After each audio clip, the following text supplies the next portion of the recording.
Right now, there's no inflation. Everybody thought there would be. All we have is billions of dollars of cash pouring into our country from other countries that took advantage of us for many, many years. You know, they were taken advantage of. We were like the stupid people that didn't know what they were doing.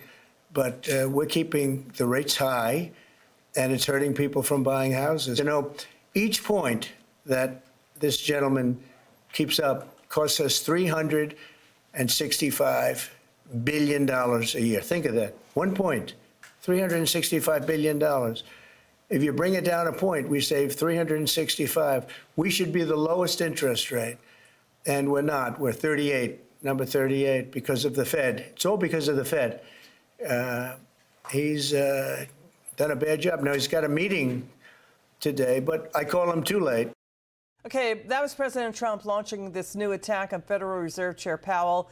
Again, not cutting interest rates, keeping rates at 20-year highs. At least 15 central banks around the world are cutting their interest rates. Let's welcome back to the show from Kansas. He's from Senate Budget. He's Kansas Senator Roger Marshall. Senator, it's great to see you. So, Senator, the Fed is now accused of this ridiculous overreach into the U.S. economy, acting like central planners, not cutting rates. Yes, we know PCE came in at 2.6%, but the rates actually were higher last year when the Fed cut rate.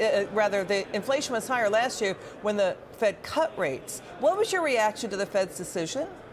Well, I wasn't surprised because there's a reason that President Trump calls him Jerome Too Late Powell.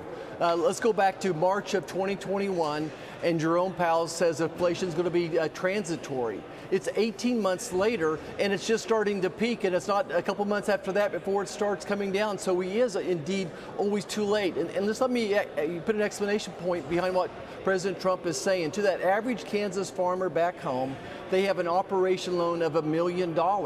We saw interest rates on those loans go from 2% to 9%, and that's what caused a record drop in net farm income. So he's right. Every point matters. And I'm not saying we should drop it 2 or 3 points, but dropping it a quarter point or a half point, come on.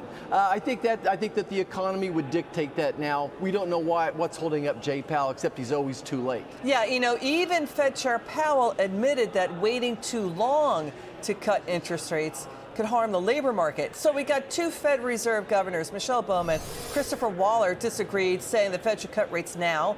The first time in 3 decades, two governors dissented together. Both said cut rates now. They viewed inflation from tariffs as a temporary spike, not a persistent inflation trend from tariffs. Your word on this?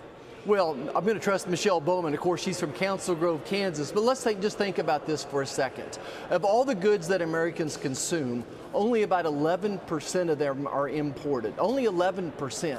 So let's just suppose there's a 10% tariff on 11% of what we consume. Well, my little math says that's going to be a 1.1% increase, assuming that's all passed along to the consumer, and you know it's not going to. So I think that these tariffs could cause a one-time hit of 1 or 2%, but I think the manufacturers are going to absorb a lot of that. The wholesalers are going to absorb a lot of that as well. And meanwhile, we're trying to balance this $1 trillion trade deficit. So I think President Trump is right on task. Look at what he's doing. Cambodia and Thailand today. He's surrounded China.